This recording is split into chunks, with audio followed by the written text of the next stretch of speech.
The moment my mother-in-law told my husband I was an embarrassment to his family, I watched him nod slowly and say nothing. That was the moment I understood something I had spent 4 years refusing to believe. He had never been on my side. Not once. My name is Olivia, and I was 31 years old when I finally stopped trying to earn a place in a family that had already decided I didn't deserve one. My husband and I met at a work conference in Austin. He was smart, funny, the kind of man who remembered small details. Your coffee order, the name of your childhood dog, the thing you mentioned offhand 3 weeks ago. When we started dating, I thought that kind of attention meant he truly saw me. It took me years to realize there's a difference between being observed and being valued. We got married after 2 years together. Moved to a suburb outside of Dallas. Bought a house with a yard my daughter from my previous relationship could actually run around in. Fiona was 4 when we got married. She called him by his first name, which was fine. He never pushed for more than that, and I respected it. For a while, things were good. Or good enough that I mistook them for good. His family was always the complicated part. His mother had very specific ideas about how a wife should operate, how a home should look, how children should be raised, how holidays should be spent, and what food should appear at what occasion. She was never openly cruel. She was worse than that. She was consistently, politely, relentlessly critical in a way that always left just enough room for me to feel like I was overreacting. My husband's brother was cut from the same cloth. He had married a woman who had quietly surrendered every opinion she'd ever held, and somewhere along the way that became the family standard for what a wife should look like. Agreeable, accommodating, grateful for inclusion. I tried. I genuinely did. I brought food they didn't eat and compliments they didn't return. I smiled through comments about how I dressed Fiona, how I arranged the furniture, how I was apparently still serving store-bought pie at Thanksgiving. Like it was some kind of personal failing. I learned to laugh things off because every time I didn't, my husband would pull me aside afterward and explain, in the patient tone people use with children, that his family just had a certain way of doing things. They don't mean anything by it, he would say. That doesn't make it not harmful, I would answer. And then he would say we should get some sleep. And the conversation would end without ending. The breaking point happened at his parents' 35th anniversary party. They'd rented out a private room at a restaurant in Plano. Nice place, the kind with cloth napkins and a prix-fixe menu. About 40 relatives were there. Cousins I barely knew, aunts who had formed opinions about me years before we'd ever spoken. Fiona was 7 by then. She was wearing a dress I'd helped her pick out herself, pale yellow with small white flowers, and she was proud of it. She'd been talking about that dress for 2 weeks. We were midway through dinner when my mother-in-law leaned across the table and said, loud enough to be heard clearly by the 6 people nearest to us, "That color really washes her out, doesn't it? Poor thing." Fiona looked down at her dress. Something shifted in her expression. That specific look children get when they're trying to decide if they're allowed to feel hurt. I set down my fork. "She picked it out herself," I said. "She loves it." My mother-in-law tilted her head the way she always did when she thought she was being generous. "Of course she does. Children don't know better. That's what mothers are for." I looked at my husband. He was looking at his plate. His brother said something to his wife in a low voice, and she laughed softly. I didn't catch the words, but I didn't need to. "She looks beautiful," I said. I kept my voice even. "And she's sitting right here." The table went uncomfortable. My mother-in-law straightened her posture. "I'm not trying to start anything, Olivia. I'm simply observing."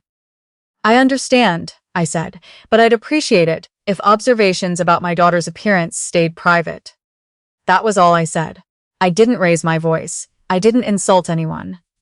I said one sentence that any reasonable person would consider the absolute minimum of parental advocacy. The reaction told me exactly what kind of room I was in. My mother-in-law set down her wine glass with a small, deliberate click. My brother-in-law exhaled loudly. 2 aunts exchanged a look I wasn't meant to miss. And then, from across the table, my husband's cousin said, Wow, a little sensitive. I waited for my husband to say something. Anything. Even a neutral redirect. Just change the subject, acknowledge the moment, do something. He cut into his steak. The rest of dinner passed in that particular kind of silence, where everyone is speaking but nothing is being said. On the drive home, my husband was quiet for 15 minutes before he finally spoke. You embarrassed my mom in front of everyone. I turned to look at him. I asked her not to criticize Fiona's appearance while Fiona was sitting there. You made a scene. I said one sentence. You said it in front of 40 people. She said it in front of 40 people first. He gripped the steering wheel. My mother loves Fiona. She's not trying to hurt her. Intent and impact aren't the same thing, I said. And it doesn't matter how much she loves her if Fiona is sitting at a table feeling bad about the dress she was excited to wear. He didn't answer. That was usually how it ended. He would run out of arguments, but never actually arrive at my point. When we got home, Fiona was asleep in the back seat. I carried her inside while my husband made himself a drink. I got her into bed, smoothed the yellow dress that she'd insisted on hanging up carefully, and stood in the doorway of her room for a long moment. When I came back downstairs, my husband was sitting at the kitchen island looking at his phone. He looked up. My mom called, he said. She wants an apology.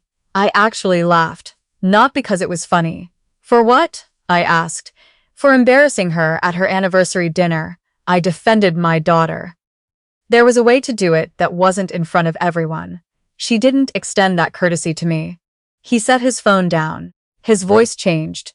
Went flat and quiet the way it did when he was done, pretending we were having a real conversation. I need you to fix this, Olivia. She's my mother. This family is important to me. Fiona is important to me, I said. That's not what I'm asking. I know what you're asking. I looked at him. You're asking me to apologize for protecting my daughter so that your mother doesn't have to feel any discomfort about what she said. He stood up. I'm asking you to be the bigger person. I'm always the bigger person, I said. For 4 years, I have been the bigger person, and I am tired. He looked at me for a long moment, and then he said the sentence that I have replayed hundreds of times since, because it was the sentence that finally made everything clear. Then maybe you should take a break from this family until you can come back with a better attitude. He walked upstairs as I heard the bedroom door close. I stood in the kitchen for a while, long enough for the house to go fully quiet, long enough to stop feeling the spike of anger and start feeling something else. Something much calmer and much more certain. I thought about a conversation I'd had 8 months earlier with my closest friend, who had moved to Portland 3 years ago for a job with a nonprofit. We talked every week. She had been telling me for 2 years that there was a position at her organization that she thought I would be exceptional at. Development and donor relations, work I had done before my marriage when I was still building a career I loved. I had said no twice, once because the timing felt wrong, and once because I told myself things were improving. I went to the living room. I opened my laptop, and I sent her a message at 11:30 on a Tuesday night. Is that position still open? She replied at 7 the next morning. It was filled, but we have another one opening in 6 weeks. Are you serious this time? I typed back, yes. What happened over the following 4 weeks, nobody in that family saw coming. Partly because I gave them nothing to see. I went to my husband's mother's house for a Sunday lunch the following weekend, and was pleasant and unremarkable. I answered my brother-in-law's texts about the fantasy football league he'd inexplicably decided I should be in. I made the dinners and attended the obligations and smiled at the things I was supposed to smile at. Meanwhile, I was rebuilding. I did a video interview for the position on a Wednesday afternoon during my lunch break. I was offered the job 4 days later. The salary was good, not dramatically different from what I earned. But the cost of living in Portland meant the real difference was considerable. I spent 2 evenings running numbers until they made sense. I called my mother, who lived 40 minutes outside Portland. She cried a little. Then she immediately started talking about which school district Fiona should be in. That reaction told me I was making the right call. I found a two-bedroom apartment in a neighborhood with good walkability and better schools than where we were living. I worked through every practical piece methodically. I made sure every step I took was legal, documented, and done with Fiona's stability as the primary consideration. I spoke to a family law attorney in a single consultation just to understand the landscape clearly. I wasn't trying to be punitive. I was trying to be careful. I told Fiona we might be going on a big adventure. She asked if Portland had good libraries. I told her Portland had exceptional libraries. She said okay. My husband, in those 4 weeks, behaved almost exactly as I expected. He assumed time and silence would do what they always had. Let things settle back into their familiar shape. He mentioned his mother twice, both times framing it as a door still open for me to walk through. He did not ask how I was doing. He did not ask whether things felt different to me. He was waiting for equilibrium, not for honesty. The week before I left, he came home from work on a Friday with flowers and reservation confirmation for a restaurant we'd gone to on our first anniversary. He set the flowers on the counter and said, "I think we've both been stressed. I thought we could reset." I looked at the flowers. Yellow tulips. He remembered I liked yellow tulips. "That's thoughtful," I said. We went to dinner. He was good company that night. Funny, attentive, the version of himself I had fallen in love with. I let myself sit inside that for a while, because I'm human, and it was still real to me even then. But I understood something sitting across from him that I hadn't let myself understand before. A good evening was not the same as a good partnership. He could be charming and generous, and still be someone who would stand by silently, while his mother made our daughter feel bad about herself, and then come home and ask me to apologize for minding.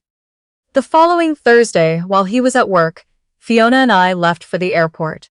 I had packed over several days, moving things gradually, so nothing looked sudden. I left a letter on the kitchen counter. I wrote it carefully. No anger, no score settling. I explained what I needed, what had not been working, what I had decided.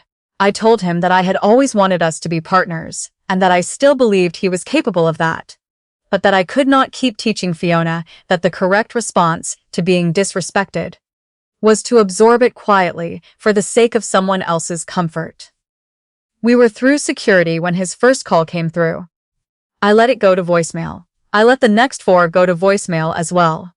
When Fiona was settled with her headphones and a movie, I stepped into the jet bridge gap before boarding and called him back. His voice was different. The careful, measured quality was completely gone. "Olivia." He said my name like a question. "I'm here. You're actually at the airport right now." "Yes." A long pause. "Where are you taking her?" "Portland. I've taken a job. I've found us an apartment. I've already looked into schools. Everything is in the letter." "You can't just," he stopped. Started again. "We can talk about this. Whatever is happening, we can talk about it." "I tried to talk about it," I said. "For 4 years. You told me to come back with a better attitude." The silence on his end was unlike any silence I had heard from him before. He was someone who always had a next sentence ready. This time he didn't. "Fiona will be settled," I said. "I will not prevent you from being in her life. This was never about punishing you. It was about stopping something that wasn't working." I boarded the plane. Fiona had already found a nature documentary about tide pools and was watching with total absorption. I sat down beside her and felt something I hadn't felt in longer than I could accurately remember. I felt quiet, the good kind. The months that followed were not simple. Starting over is never simple. There were logistics that took weeks to untangle, conversations with attorneys that cost money I hadn't planned to spend, and more than a few nights where I sat in our small Portland apartment after Fiona was asleep and wondered whether I had been too absolute, moved too fast, asked too much. But then I would pick Fiona up from school, and her teacher would tell me she was thriving. Or she would tell me about her new best friend at the library on Saturdays. A girl named something I could never remember on the first try, but who Fiona described with total confidence. Or she would be wearing that yellow dress on a Sunday and twirling in the kitchen without a second thought. And I would remember exactly why I did what I did.